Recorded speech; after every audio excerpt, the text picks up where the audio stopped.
Саламатсыздар ма? Баршаңызға қайырлы күн. 1 қыркүйектен бастап тәрбиешілердің жалақысы 30%-ға өсетіні белгілі болды.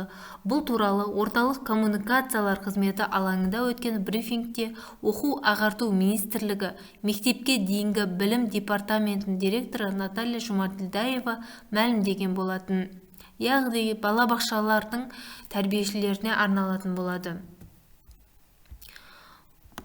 Яғни департамент директорының айтуынша, соңғы 4 жылда тәрбиешілердің еңбек ақысы кезең-кезеңмен 25%-ға өскен болатын.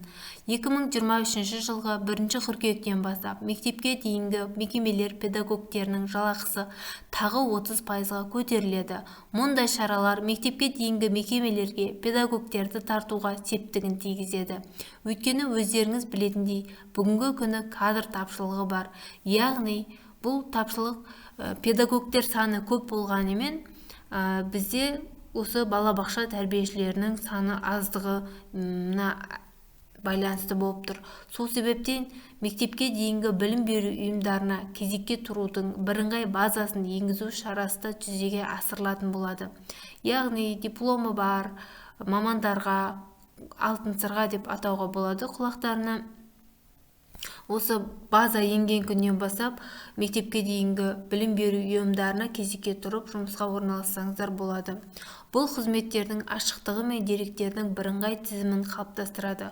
Сонымен қатар сыбайлас жемқорлық тәуекелдерін азайтады, дейді департамент өкілдері. Айта кетейік, еліміздегі мектепке дейінгі ұйымдарында барлығы 98 мың педагог жұмыс істейді. Олардың басым бөлігінің жоғары білімі бар. Бұл 65 мыңнан астам педагог болып табылады. Достар, менің каналыма тіркеліп лайк басып қойсаңыздар болады. Мен сіздермен ұдайы осы қаржы мәселесі бойынша, тегін мемлекеттік жеңілдіктер бойынша барлық тегін мәліметтерді сіздерге ұсынатын боламын. Тегін ақпараттарды көруге асығыңыздар. Жаңа ақпараттармен таныс болыңыздар. Баршаңызға сәттілік тілеймін.